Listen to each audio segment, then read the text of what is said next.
Lorsque la guerre se termine en novembre 1918, les belligérants sont véritablement à bout de souffle. Leurs populations sont extrêmement affaiblies également. Les dégâts matériels sont énormes, surtout pour la Belgique qui a été le champ de bataille de l'Europe pendant ces 4 années. Sur le front de l'Isère, bien évidemment, où là toutes les localités ne sont plus que de vastes champs de ruines.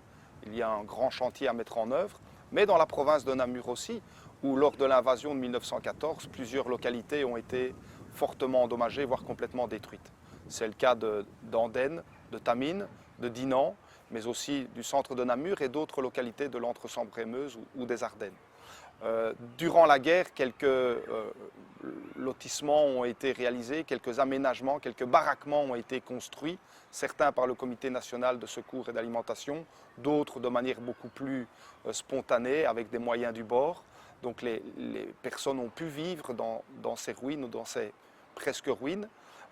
Mais à la fin de la guerre, il faut reconstruire en dur. Il faut aussi que les industries redémarrent. La plupart des usines ont arrêté de fonctionner. Certaines ont été démontées pour être envoyées en Allemagne. Donc là, il y a du matériel industriel à remettre en route. Et puis, il faut reloger 300 000 personnes qui sont sans foyer. Donc il faut de nouveau des baraquements pour faire au plus rapide. C'est les fameuses maisons du Fonds du Roi Albert. Et puis il faut lancer la reconstruction définitive en dur. Et pour cela, il faut des millions de francs belges de l'époque. Et pour financer cette reconstruction, l'État belge compte beaucoup sur les réparations que l'Allemagne va devoir payer, punies par le traité de Versailles, qui sera seulement signé en 1919, traité de Versailles qui va punir l'Allemagne et l'obliger à payer des sommes colossales. Certaines d'entre elles doivent servir à cette reconstruction de la Belgique, de ses bâtiments, mais aussi de ses usines.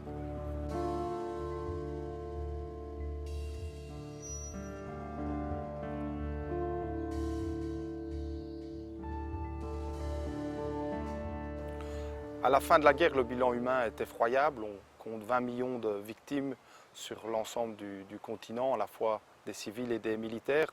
On peut estimer que la moitié de ce bilan prévaut pour les soldats seulement. Et parmi les 10 millions de victimes au total militaire, on compte 1 million de victimes françaises, même chose plus ou moins un peu plus pour les Allemands. Et par rapport à cela, il y a 42 000 soldats belges morts suite au combat, ce qui est évidemment relativement peu. La faiblesse relative des victimes belges par rapport à l'ensemble des morts militaires des autres nations s'explique par la faible participation des soldats belges aux grandes offensives meurtrières de l'ensemble de la guerre.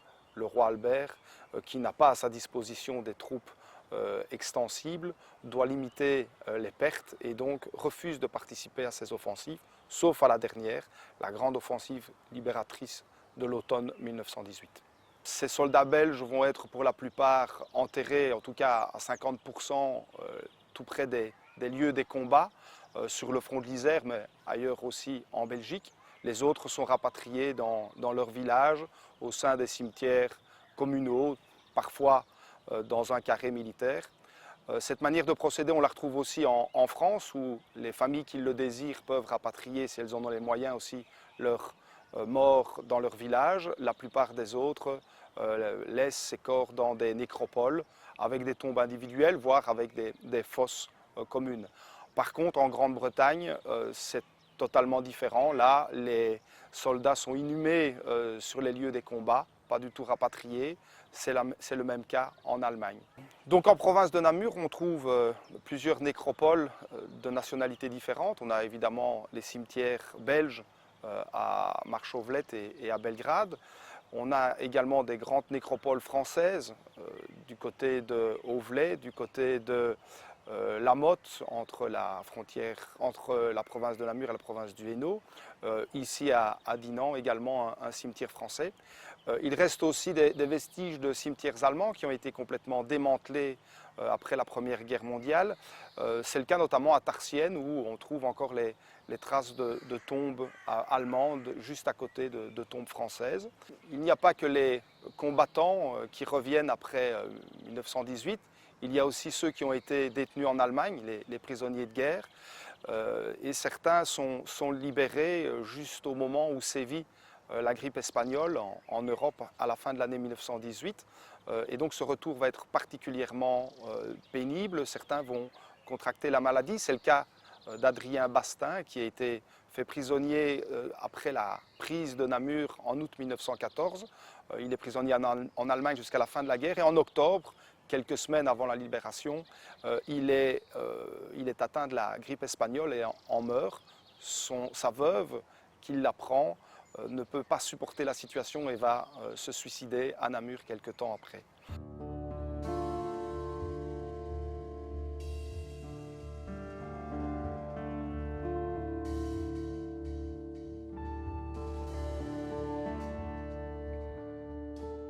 Les combattants qui ont perdu la vie entre 14 et 18 deviennent les héros de la nation et les cimetières militaires sont un peu les lieux qui sont dédiés à ces héros de la nation. À côté de ça, il y a eu vraiment aussi beaucoup de victimes civiles, notamment pendant l'invasion de 1914.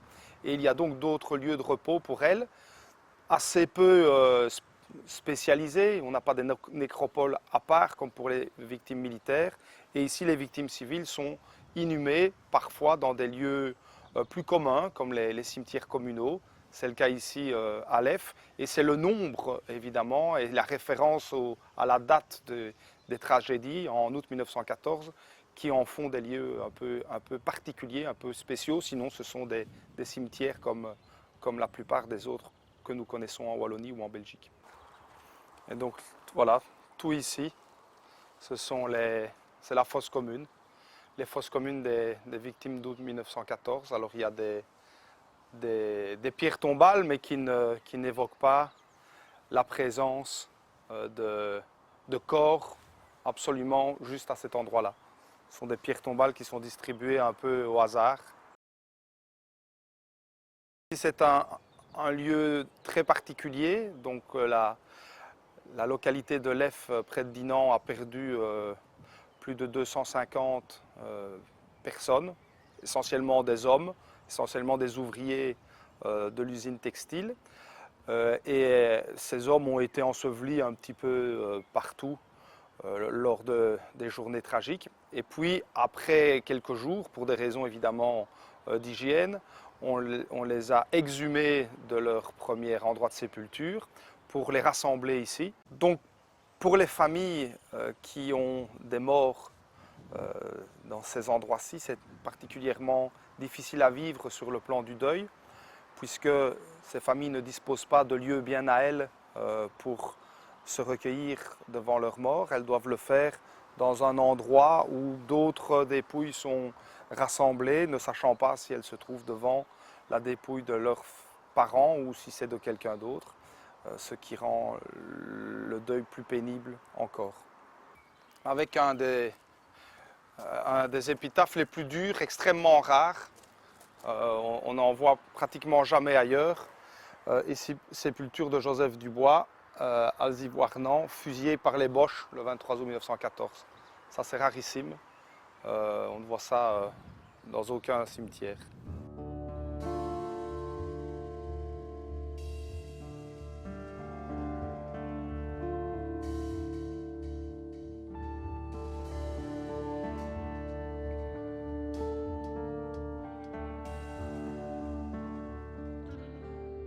Le souvenir des événements de la guerre 14-18 est un peu ambigu au point de départ, c'est-à-dire qu'on rend hommage aux disparus, aux victimes, à ceux qui ont combattu pour qu'on soit sauvé ou que la liberté soit sauvegardée, mais il y a aussi dans certaines contrées, dans certaines localités, une volonté d'accuser, d'être plus agressif, plus offensif vis-à-vis des responsables de ces pertes, de ces disparitions, responsables qui sont identifiés de façon parfois implicite, mais parfois de façon beaucoup plus explicite aussi, qui sont identifiés, qui sont bien entendu les Allemands. On retrouve ainsi dans les localités martyrs d'août 14 des monuments qui vont être plus plus incisif vis-à-vis de ces événements. On peut en voir un exemple ici à Andenne, où la partie qui est consacrée aux combattants, où on voit des combattants qui sont offensifs, ce qui est assez rare sur la plupart des autres monuments en Belgique ou en Wallonie. On a plutôt des sentinelles dans une attitude défensive. Ici, on les voit à l'offensive. Et alors, le symbole le plus extrême de cette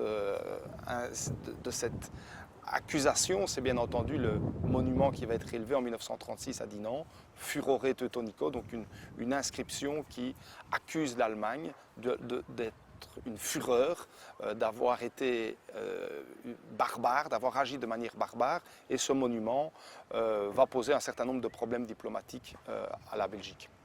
Donc dès la fin de la guerre, le souvenir des événements de la guerre est vivace parmi la population, et directement il y a une volonté de célébrer cette fin de guerre, mais aussi de rester accroché aux souvenirs de ceux qui sont partis, aussi bien les combattants que les victimes civiles. Et on va voir fleurir dans toutes les communes de Belgique, tous les villages, des plaques commémoratives et puis des monuments un peu plus importants. Et les communautés tentent de récolter de l'argent pour bâtir ces mémoriaux qui doivent entretenir la mémoire. Alors il y a évidemment dans toutes les localités de la province de Namur des monuments.